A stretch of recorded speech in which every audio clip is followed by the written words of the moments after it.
माता ऐसा पूत जन, जैसे सिंघनी एक, धरती बोझा मर गई, गिदड़ी जने अनेक।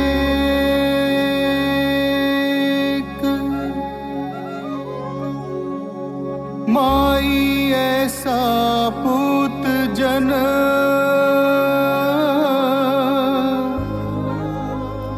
जैसा वीर प्रताप,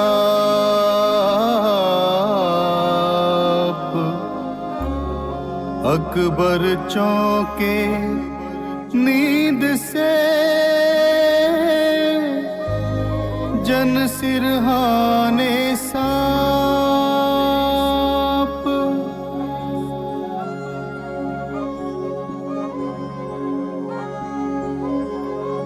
माथ सदा उज्जल रख्यो,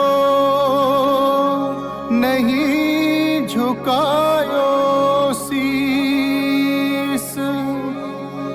आण राणा जी रखी, एक लिंग जी ईस।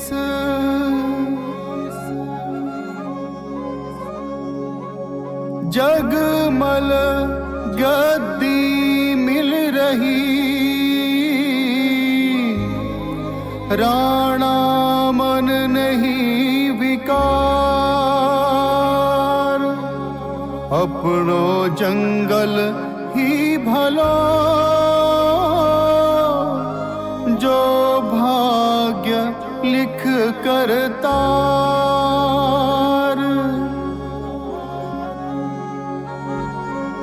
मेवाड़ के राजा स्वर्गीय महाराणा उदय सिंह जी की अंतिम इच्छा के अनुसार मेवाड़ राज्य के राजा के रूप में युवराज जगमाल सिंह का राज्याभिषेक होने ही वाला है।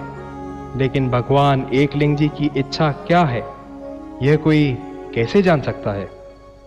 आदरणीय सामंतों, सरदारों, भाई प्रताप सिंह जी एवं अन्य सभासदों, आप सबको जानकारी हो कि आपके पूज्य राणा जी स्वर्गीय उदय सिंह जी की अंतिम इच्छा के अनुसार भगवान एकलिंग जी के राज्य मेवाड़ की गद्दी पर परंपरा के अनुसार उनके दीवान के रूप में शासक के सिंहासन पर बैठने का अधिकार हमें सौंपा गया था। इसलिए आज हम इस पद का भार आप सब की राय से ग्रहण करने की आज्ञा चाहते हैं। लेकिन युवराज जगमाल सिंह जी, राज्य के लिए बनाए गए नियमों के अनुसार सबसे बड़ा पुत्र ही राजगद्दी का अधिकारी होता है, छोटा नहीं। फिर भी स्वर्गीय महाराणा की अंतिम इच्छा हमें राजगद्दी सौंपने की थी। यदि राजा की इच्छा गलत और सब लोगों को मान्य नहीं हो, तो सामंतों और सरदारों का धर्म हो जाता है कि वे राजा के अन्याय और अनुचित कदम का विरोध करें। आपका कहना उचित हो सकता है रावत किशन जी चुड़ावत, लेकिन ऐसा करने के लिए काफी ठोस कारण होने चाहिए। बिना ठोस कारणों के विरोध करना ठीक नहीं। राज सिंहासन का अधिकारी होने के लिए सबसे बड़ी आवश्यकता तो बड़ा पुत्र होना ही है।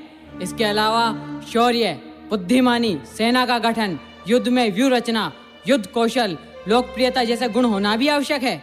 क्या आप मानते हैं ये गुण आप में है? बड़े होने का प्रश्न तो स्वर्गीय राणा जी की इच्छा के आगे कोई महत्व नहीं रखता। रही गुणों के परीक्षण की बात, तो उसके लिए उचित अवसर तक रुकना होगा। अवसर आने पर हम अपने गुणों को सिद्ध कर देंगे। नीति कहती है, जब किसी दुर्बलता या कमजोरी के कारण महाराज न्याय संगत, विवेकपूर्ण एवं प्रजा के हित में निर्णय न ले पाए, तो सामंतों और सरदारों का ये कर्तव्य हो जाता है कि वे राणा जी के असंगत एवं अन्यायपूर्ण निर्णय का विरोध करें। मामा श्री सोनगरा मान सिंह जी, स्वर्गीय महाराणा उदय सिंह जी के निर्णय को विवेकहीन कहकर आप उन्हें अपमानित कर रहे हैं। जगमाल सिंह की रगों में भी राणा जी का ही लहू बह रहा है, जो किसी भी मूल्य पर उनका अपमान नहीं सहेगा। युवराज जगमाल सिंह, अपनी जवान को लगाम लगाओ। मामा श्री, आप हम सबके पूज्य हैं। युवराज जगमाल सिंह के कहे का बुरा न माने। यदि उसके वचन बुरे लगे हैं तो मैं उसकी तरफ से क्षमा मांगता हूँ, और यदि वह राजगद्दी पर बैठना ही चाहता है तो बैठ जाने दे।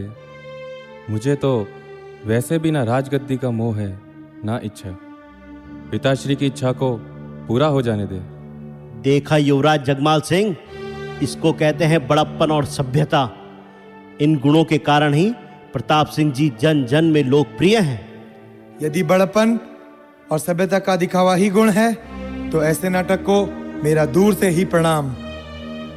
अपनी जबान को नियंत्रण में रखो युवराज, ऐसा ना हो कि मेरा आप क्या कर लेंगे रावत सांगा जी? जगमाल सिंह को ईंट का जवाब पत्थर से देना आता है। जगमाल सिंह, अपने क्रोध को काबू करो। अपने से बड़ों से ऐसा व्यवहार नहीं करते। आप चुप रहें प्रताप सिंह जी, मैं आपसे नहीं रावत सांगा से बात कर रहा हूँ। आपको बीच में बोलने का कोई अधिकार नहीं। अनुज, चाहे कोई भी कारण हो, हमारी संस्कृति कहती है हमें अपने से बड़ों से सदैव सम्मान से पेश आना चाहिए। आपको तो मेरा कहा हमेशा अनुचित ही लगेगा, क्योंकि राजगद्दी आपको जो नहीं मिल रही। मैं पहले ही कह चुका हूँ मेरे भाई, मुझे राजगद्दी नहीं चाहिए। अगर तुम्हें यहाँ मेरा होना ही बुरा लग रहा है तो मैं प्रण लेता हूँ कि तुम्हारा राज तिलक होते ही यहाँ से पहले की तरह जंगलों में लौट जाऊंगा। मुझे तो आम जनों के बीच में रहने में ही सुख मिलता है। आप क्यों जंगलों में जाएंगे प्रताप सिंह जी? जनता आपको ही राजगद्दी पर बैठते देखना चाहती है। इसे जहां जाना है जाए। हाँ हाँ, जब प्रताप जी के सर पर रावत सांगा जैसे हिमायती का हाथ हो तो उन्हें ही गद्दी का दावेदार बना दीजिए। लेकिन गद्दी इतनी आसानी से नहीं मिलेगी रावत सांगा जी। रावत चूंडावत जी, देख क्या रहे हैं? बार बार चुनौती देने वाले इस ध्रष्ट को हाथ पकड़कर गद्दी से उतार दें। सरदार चुंडावत, तुम्हें तुम्हारे सामंत सरदार और मेवाड़ राज्य को मेरे इस अपमान का भारी मूल्य चुकाना होगा। मैं बादशाह अकबर के दरबार में दिल्ली जा रहा हूँ। वहां से शीघ्र ही फौजें लेकर लौटूंगा। तुम्हारे मान सम्मान और इस मेवाड़ राज्य को धूल में मिलाकर ही दम लूंगा। यह मेरा प्रण है। उसे रोकिए सरदार चुड़ावत जी, उसे रोकिए। मेवाड़ के हित में यह अच्छा नहीं होगा। हमारी घर की यह फूट मेवाड़ को ले डूबेगी। गीदड़ भपकियों से मेवाड़ का कुछ नहीं बिगड़ेगा युवराज प्रताप सिंह जी। जनता आप जैसे धीर, वीर, योग्य और विनम्र को ही मेवाड़ राज्य के सिंहासन पर बैठे देखना चाहती है। मेवाड़ का भविष्य आपके हाथों में सुरक्षित है। क्यों सरदार चुड़ावत जी, आपकी क्या राय है? यही उचित है, हम सब यही चाहते हैं।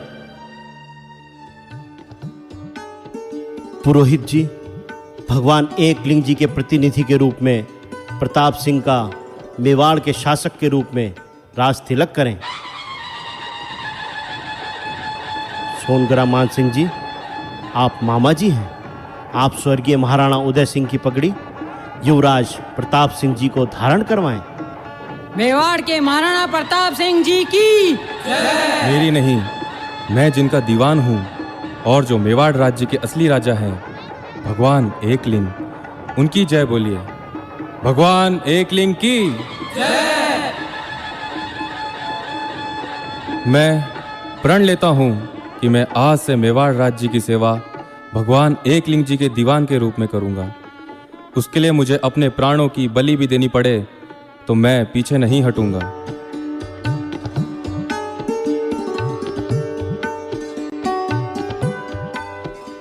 जगमल अकबर सु आन मिल्यो, अकबर सोचो ई भाग जगो। सब बंधु बांधव तोड़ लूं, राणा ने एक लो कर दूं लो। की कर मेवाड़ रो मान रहे, मैं इन आँखां से देखूं लो। जो बात नहीं बने बाता सु, ताकत से मैं मनवा लूं लो।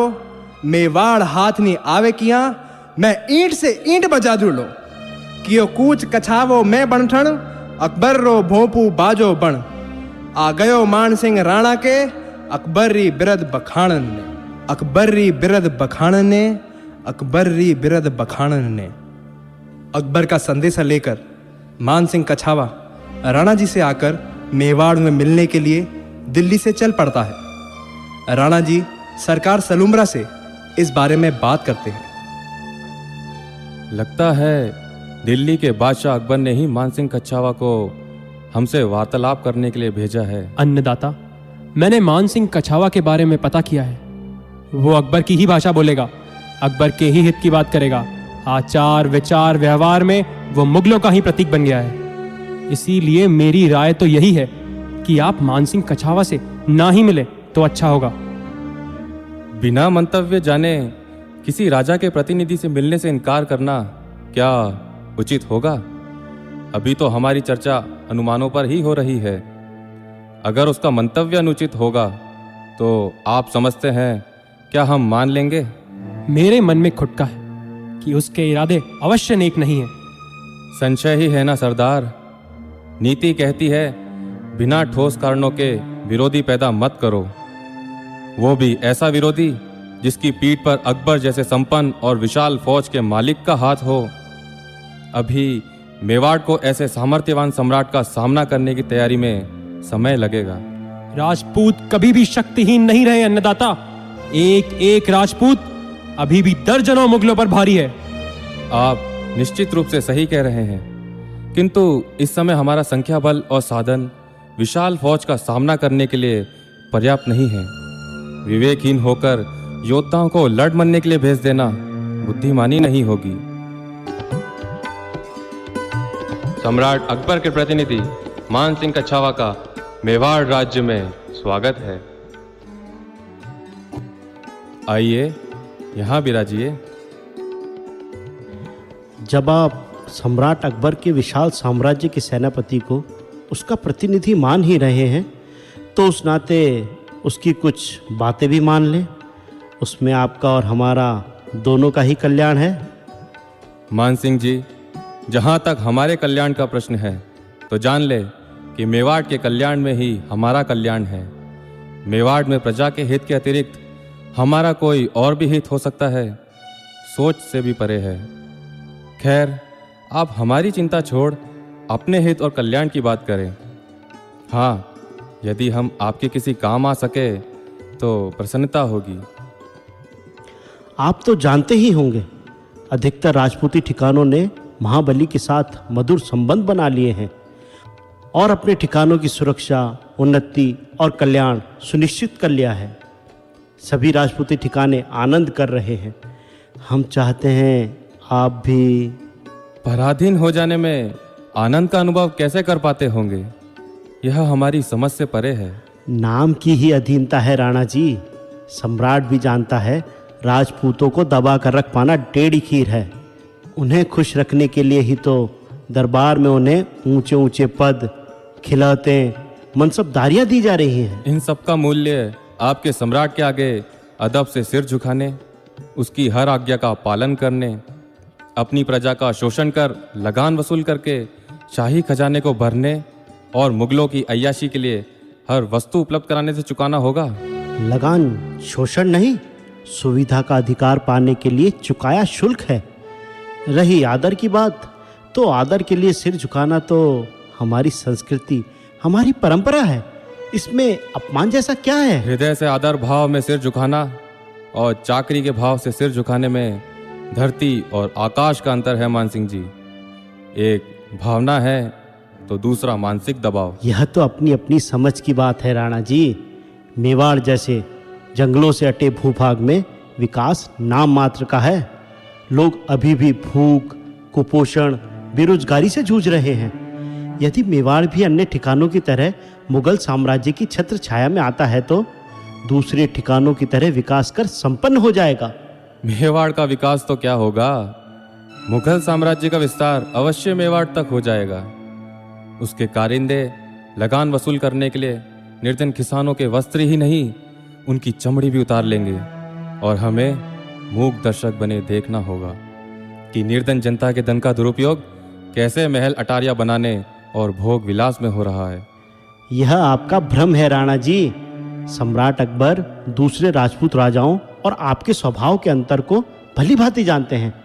ना ही आपके मेवाड़ का शोषण होगा और ना ही वो आपको नजरअंदाज करेगा। आपको दरबार में सम्मानजनक पद दिया जाएगा। आपकी सुविधाएं दूसरों से कई गुना अधिक होंगी। और ये वे सुविधाएं होगी जो मुझे अपनी मातृभूमि को गिरवी रखकर देने की शर्त पर मिलेगी। अपने राष्ट्र के स्वाभिमान के नाम पर प्रजा के हितों का बलिदान करना क्या उचित होगा? स्वाभिमान बिना जीवन जीने से तो मर जाना अच्छा है।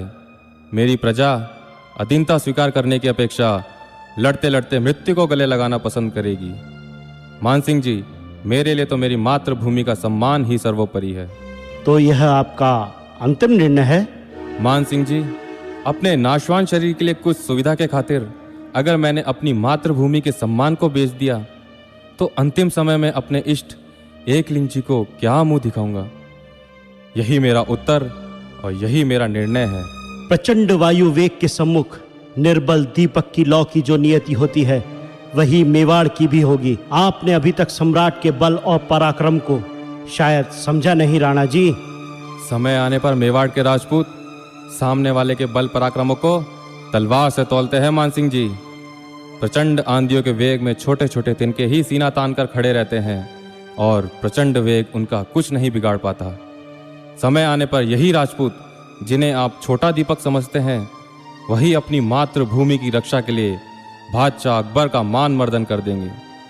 इतनी हट ठीक नहीं है राणा जी, हमारा कहा मान लीजिए। मानसिंह जी, आपसे पहले भी सम्राट के प्रतिनिधि बनकर कई राजे महाराजे आ चुके हैं पर हमारा निश्चय नहीं बदल पाए। फिर भी आपकी बात पर विचार करेंगे। इस समय तो इस संबंध में ना ही समझे। हम आपकी ना के निर्णय को हाँ में बदल जाने की प्रतीक्षा करेंगे क्योंकि हम अभी निराश नहीं हुए हैं। यह आपकी मधुर कल्पना है, मैं इसमें अड़चन नहीं बनूंगा। इस समय तो आपको विश्राम की अत्यंत आवश्यकता है। हम सब जानते हैं राणा जी, हम शीघ्र ही दिल्ली से कराएंगे तभी बातें होंगी। चलो सरदारों।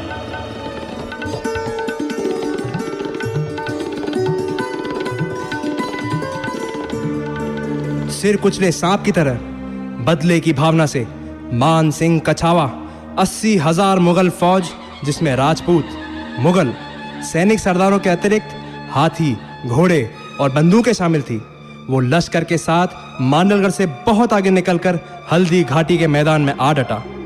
महाराणा प्रताप भी अपनी 20,000 की सेना जिसमें भील, राजपूत, पठानों के अतिरिक्त घोड़े और हाथी भी शामिल थे, लोह सिंह जो हल्दी घाटी से 10 मील दक्षिण पश्चिम में था आदम के।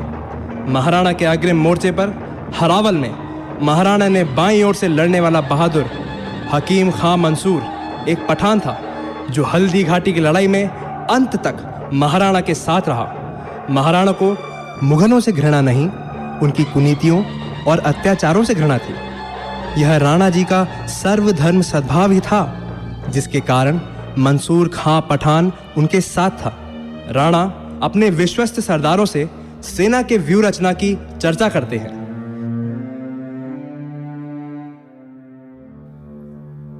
हमने कहा था ना कि मानसिंह कछावा का अहंकार हमारे स्वाभिमानी व्यवहार की वजह से चोटिल हुआ है, इसलिए वह अवश्य ही बदला लेने की भावना से जल्दी ही फौजों और लाव लश्कर के साथ लौटेगा।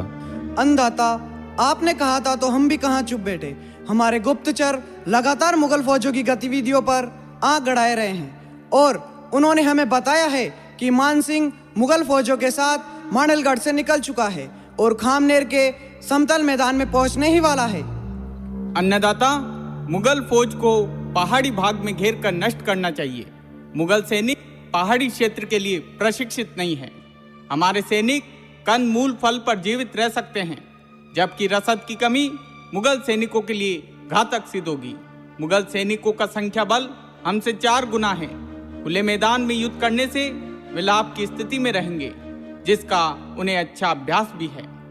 सरदार रामसत अंवर का सुझाव अपनी जगह पर उचित हो सकता है, किंतु इस प्रकार का युद्ध राजपूती शौर्य के विरुद्ध है।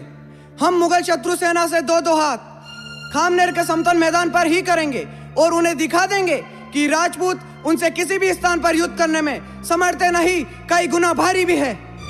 शौर्य अपनी जगह पर उचित है और उसका अपना महत्व भी है, किंतु यह नहीं भूलना चाहिए कि हमारी सैन्य संख्या उनसे कम है। ऐसे में खुले मैदान में युद्ध करना आत्मघाती होगा। सेनापति रामसाजी तंवर, हम आपके सुझावों और तर्कों को समझ सकते हैं, किंतु युवा सामंत सरदार आगे बढ़कर शत्रु से 2-2 हाथ करने को आतुर है। ऐसे में उन्हें रोकना, हतोत्साहित करना, उनके शौर्य को कलंकित करना होगा। अतः हमारा भी यही निर्णय है कि शत्रु का सामना खामनेर के समतल मैदान में ही हो। हमारी व्यूह रचना उसी अनुसार होनी चाहिए। जैसी अन्नदाता की आज्ञा, आदेश की अनुपालना होगी।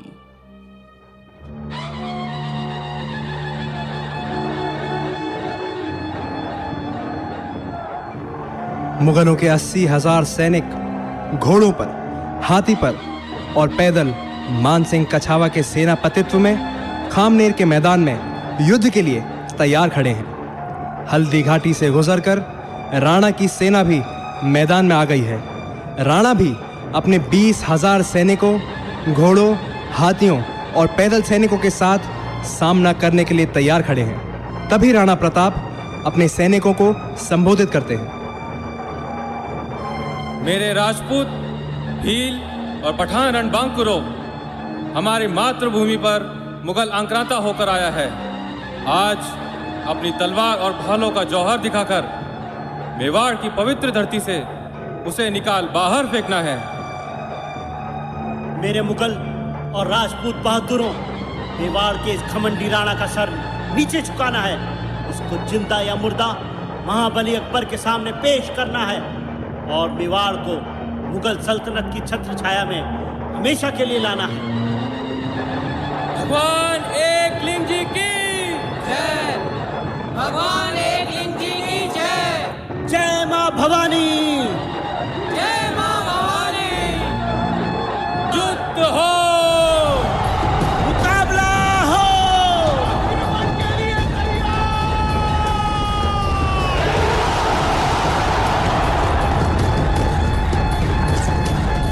राणा जी मुगल सैनिकों से युद्ध करते हुए मानसिंह कछावा के हाथी के सामने जा पहुंचे। दोनों में भयंकर युद्ध हुआ। युद्ध में मानसिंह तो बच गया, लेकिन राणा जी का घोड़ा चेतक घायल हो गया। राणा मुगल सैनिकों से घिर गए। उन पर हर तरफ से प्रहार होने लगे। झाला बीदा ने राणा का मुकुट अपने सर पर रखकर राणा को सुरक्षित कर दिया। हकीम खां सूर ने राणा को जबरदस्ती युद्ध स्थल से बाहर निकाल दिया। चेतक राणा को ले उड़ा। 2 खुरासानी और मुल्तानी सैनिक उनका पीछा करने लगे। राणा जी चोटिल शरीर और दुखी मन से चेतक पर सवार होकर चले जा रहे थे। उन्हें किसी बात का ध्यान नहीं था। वह राजपूत सैनिकों के बलिदान और स्वयं के रणक्षेत्र से हट जाने के कारण अत्यंत दुखी थे। उनका प्यारा चेतक जहां उन्हें ले जा रहा था, चले जा रहे थे। हल्दी घाटी के निकट बचीला नामक पहाड़ी नाला आगे आ गया। बहादुर चेतक ने घायल अवस्था में भी एक छलांग में ही नाले को पार कर लिया, किंतु वहीं ढेर हो गया। राणा कितनी ही देर तक अपने घोड़े की मृत्यु पर दुखी होकर रोते रहे। उन्हें आने वाले खतरे का भी ध्यान नहीं रहा। ओ नीले घोड़े के अस्वार, रुक जा। ये मेरा पारिवारिक संबोधन किसने किया? कौन हो सकता है? अच्छा, तो शक्ति सिंह मेरा पीछा कर रहा है। उसे भी बदला लेने का यही अवसर मिला। शायद मुझे मारकर मेवाड़ की सत्ता हथियाना चाहता है, किंतु इसने मेरा पीछा करने वाले उन 2 मुगल सैनिकों को क्यों मार गिराया? शायद प्रतिहिंसा की आग वो मुझे अपनी तलवार से मारकर बुझाना चाहता है। अच्छा ही है, विधर्मी शत्रु के हाथों मरने की अपेक्षा भाई के हाथों मरना कहीं श्रेष्ठ होगा। अन्नदाता, ये आप क्या कह रहे हैं? तुझे ऐसा अवसर कहाँ मिलेगा? चल उठा तलवार, समाप्त कर दे मुझे। फिर मेवाड़ की गद्दी पर निष्कंटक तेरा ही राज्य होगा। ऐसा ना कहें अन्नदाता, ऐसा ना कहें। पगले, तू मुझे अन्नदाता कह रहा है? मैं तो तेरा भाई हूं। किस मुंह से भाई कहूं? मैंने तो भाई होने के नाम को ही कलंकित कर दिया है। ऐसा ना कह मेरे बीरा। कह लेने दे अन्नदाता, कह लेने दे। अपने अपराध की स्वीकृति कर लेने दीजिए। दिल पर पड़ा बोझ हल्का हो जाएगा। याद है वह दिन जब हम बनैले सुअर के आखेट के लिए सभी भाई जंगल में गए थे, और जब वो बनैला सुअर तेजी से हाके का शोर सुनकर हमारे सामने भागता हुआ निकला था। हम दोनों ही ने एक साथ उस पर भाले से वार किया था। और वो 2 कदम भी नहीं भाग पाया था और लड़खड़ा कर गिर गया था। सत्य तो यह है, उसे भाला पहले आपका ही लगा था और वो लड़खड़ा कर गिर गया था। मेरा भाला उसके गिरने के बाद लगा था, किंतु मैं अपने अहम के कारण अड़ गया था कि वह मेरे भाले से गिरा है। और मैं भी तो भौंकला उठा था और क्रोध की उत्तेजना में तुम्हें देश निकाले का दंड दे दिया था।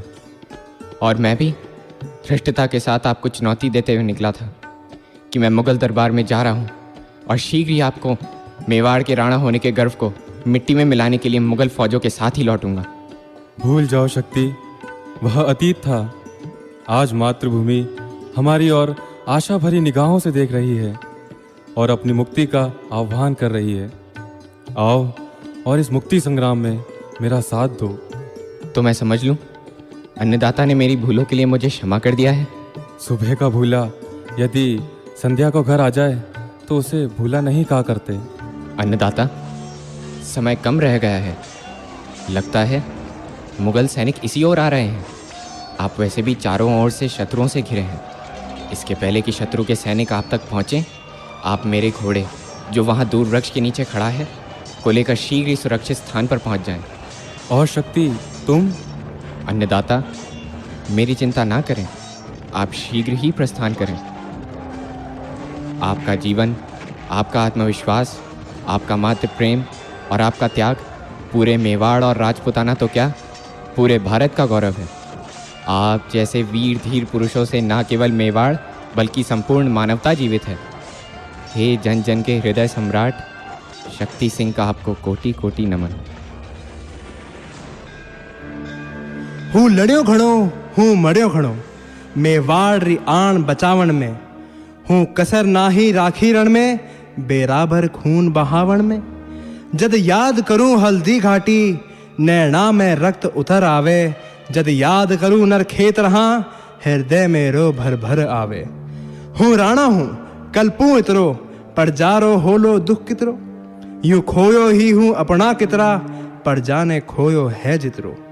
मारा होता जन दुख पावे, इन आँखें देखो जी जावे, मेवाड़ छोड़ चलो जाऊं मैं, प्रजा मारी जो कि बिद सुख पावे, प्रजा मारी जो कि बिद सुख पावे।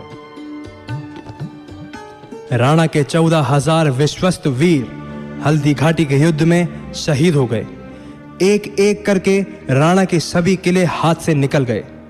राणा को 56 के जंगलों में अपने परिवार और शेष सामंत सरदार सैनिकों सहित शरण लेनी पड़ी। जीवन अत्यंत कठिनाई भरा हो गया। घास की रोटी और भूमि पर शयन, यही राणा और उसके साथियों का जीवन रह गया था।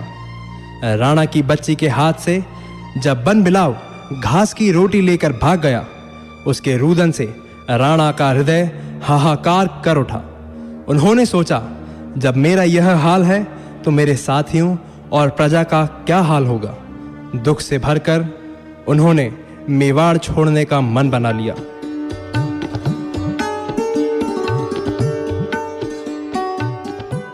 हे मातृभूमि, क्षमा करना। तेरा पुत्र तेरी रक्षा करने में असमर्थ रहा, किंतु साक्षी रहे ये धरती, आकाश और आराध्य एकलिंग जी कि जब तक इस शरीर में प्राण रहेंगे तेरी मुक्ति के लिए लौटूंगा अवश्य। अन्नदाता, आपके बिना मेवाड़ की मुक्ति कौन कर पाएगा? भगवान एकलिंग जी, यदि वे चाहेंगे तो मातृभूमि की मुक्ति के लिए भी कहीं ना कहीं से कोई ना कोई अवश्य आ ही जाएगा। भगवान एकलिंग जी की जय। भगवान एकलिंग जी की जय। मंत्रीवर भामाशाह, आप? और इस समय नेत्रों को विश्वास नहीं हो रहा। अन्नदाता, आपका सेवक भामाशाह ही है। विश्वास न हो पा रहा हो तो अन्य सरदारों से पूछ लें, वे आपको विश्वास दिला देंगे। अप्रत्याशित प्रसन्नता मिल जाए तो सहसा विश्वास कर पाना कठिन हो जाता है। मेरे गले लगकर मेरे विश्वास को दृढ़ कर दे मंत्रीवर। आज तो आपको देने के लिए हमारे पास आसन भी नहीं है।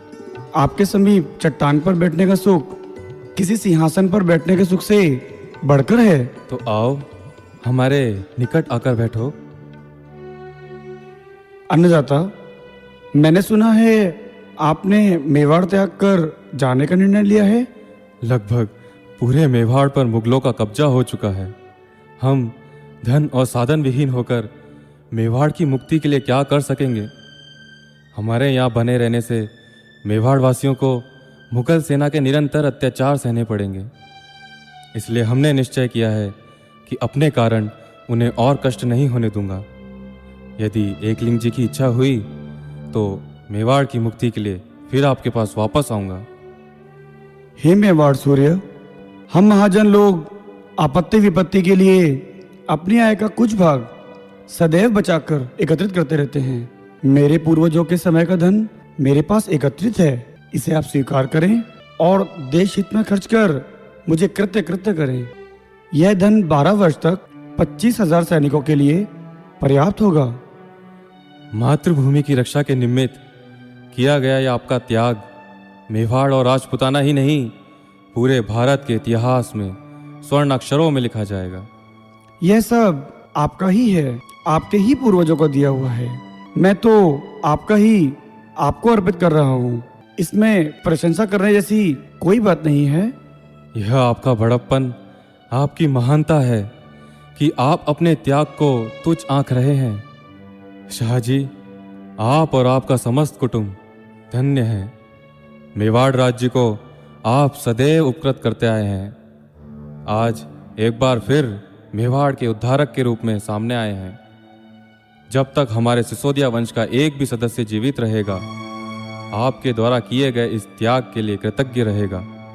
अन्नदाता, अब तो आप मेवाड़ त्याग का विचार मन में नहीं लाएंगे ना? जब आप जैसी त्याग की मूर्ति मेरे साथ है, मैं मेवाड़ के उद्धार से मुंह मोड़कर उसे छोड़कर कैसे जा सकता हूँ शाहजी। मेवाड़ सूर्य सर्व हृदय सम्राट महाराणा प्रताप सिंह जी की नहीं नहीं, हमारी जय नहीं, भगवान एकलिंग जी और त्याग मूर्ति योद्धा एवं श्रेष्ठ श्री भामाशाह जी की। नहीं अन्नदाता, भगवान एकलिंग जी की मेवाड़ सूर्य सर्व हृदय सम्राट महाराणा प्रताप सिंह जी की एवं श्रेष्ठ श्री भामाशाह जी की।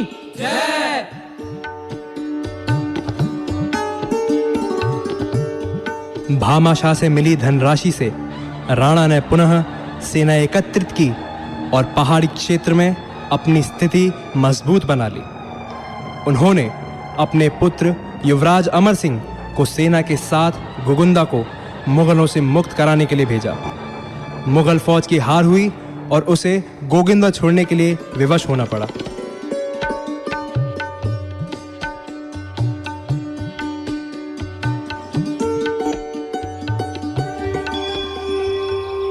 कैलाश राणा शिवचंद्र मौली फणींद्र माथा मुकुटी झलाली कारुण्य सिंधु भव दुख हारी तुझ वीन शंभु मज कोण तारी।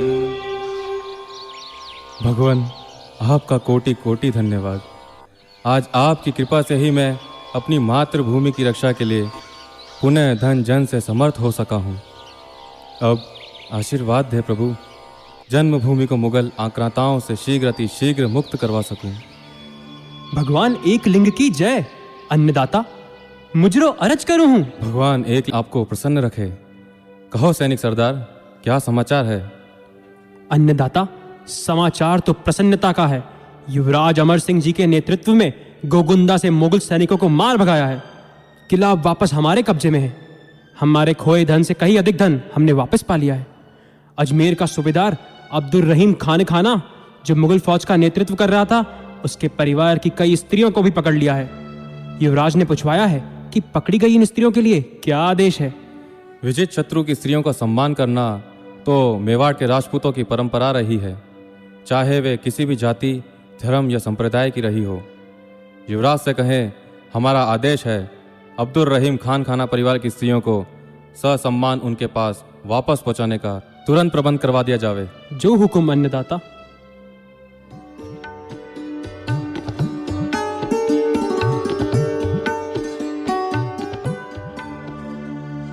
राणा जी ने अपने खोए किले कमलगीर पर फिर कब्जा कर लिया।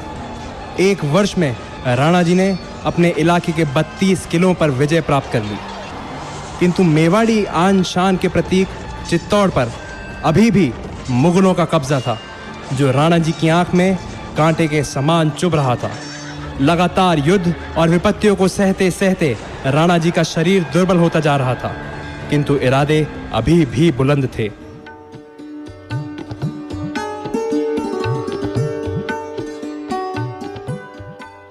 अन्नदाता, सेवकों से पता चला है कि आप अस्वस्थ हैं और शैया पर। वैद्य जी को बुलावा भेजा है अन्नदाता, वे आते ही होंगे। सरदार, जिस शरीर ने अनेकों युद्धों में भाले और तीरों के ना जाने कितने घाव झेल लिए और इसका कुछ नहीं बिगड़ा, धनुष की प्रत्यंचा खींचने मात्र से अंदर से ना जाने कहाँ से चोटिल हो गया कि हमें असहनीय पीड़ा हो रही है। कहीं यह हमारी आयु के प्रभाव के कारण तो नहीं है? नहीं अन्नदाता, जो मन से युवा है उस पर आयु का क्या प्रभाव होगा? शरीर तो व्याधियों का घर ही होता है। किसी भी आयु के किसी भी व्यक्ति को किसी भी समय कुछ भी हो सकता है। व्याधि कभी भी स्थायी नहीं रहती, उपचार होते ही ठीक हो जाती है। वैद्य जी आते ही होंगे। औषधियाँ तो हम ले ही रहे हैं, फिर रोग इतना लंबा क्यों खिंच रहा है? सोचते हैं कहीं हमारा रोग मानसिक तो नहीं? मानसिक? समझा नहीं अन्नदाता। चित्तौड़ विजय न कर पाने का घुन हमें अंदर ही अंदर खा रहा है। जब तक हम चित्तौड़ विजय नहीं कर लेते, हमें चैन कैसे मिल सकता है? आप थोड़ा स्वस्थ हो लें, फिर चित्तौड़ अभियान की तैयारियां शुरू कर दी जाएंगी। तो आज आप सब मेरे सामने प्रण ले कि आप लोग मेरे रहते या मेरे बाद भी मेवाड़ की रक्षा प्राण प्राण से करेंगे और चित्तौड़ को मुगलों की अधीनता से मुक्त कराकर ही दम लेंगे। अन्नदाता, हम लोग बप्पा रावल के पवित्र सिंहासन और आपके चरणों की सौगंध खाकर कहते हैं कि जब तक हम में से एक भी राजपूत जीवित रहेगा, चित्तौड़ को मुक्त कराने के किसी भी प्रयत्न से पीछे नहीं हटेगा। आपके प्रण से मुझ में प्राणों का संचार हुआ है। लगता है मैं जल्दी ही स्वस्थ हो जाऊंगा। मैं भी आपके सामने प्रण लेता हूं कि जब तक मातृभूमि को मुगलों से मुक्त नहीं करवा लूंगा, मैं और मेरे वंशज धरती पर सोएंगे, सोने चांदी के बर्तन में भोजन नहीं करेंगे, दाढ़ी के बाल नहीं कटवाएंगे। भगवान एक लिंग चाहेंगे तो शीघ्र ही चित्तौड़ पर मेवाड़ की ध्वजा फिर लहराएगी। मातृभूमि के लिए जो करता अपने रक्त और देह का दान, उसका जीवन देव तुल्य है, उसका जन्म महान, उसका जन्म महान, उसका जन्म महान। जननी जन्मभूमिश्च स्वर्गादपि गरियसी। जन्मभूमि स्वर्ग से महान है, जन्मभूमि स्वर्ग से महान है। इसके लिए तन मन और धन ये प्राण है, इसके लिए तन मन और धन ये प्राण है। तन मन धन प्राण है, तन मन धन प्राण है, तन मन धन प्राण है, तन मन धन प्राण है। जननी तू महान है, महान है, जननी तू महान है, महान है। तन मन धन प्राण है, तन मन धन प्राण है, तन मन धन प्राण है, तन मन धन प्राण है। जननी तू महान है, महान है, जननी तू महान है, महान है। तन मन धन प्राण है, तन मन धन प्राण है, तन मन धन प्राण है। अपनी मातृभूमि की मुक्ति हेतु महाराणा प्रताप ने अपना सर्वस्व त्याग कर अमृत प्राप्त कर लिया। भगवान श्री सत्य साई बाबा, जो साक्षात एक लिंग स्वरूप हैं, उनके 85वें जन्मोत्सव पर उनके सम्मुख हम सभी यह प्रण करते हैं कि हम सब उनके हाथों में उपकरण बनकर उनकी शिक्षाओं का पालन करके अपनी मातृभूमि भारत की सेवा अपने तन, मन, धन और प्राण से करेंगे। बोलो भगवान श्री सत्य साई बाबा की।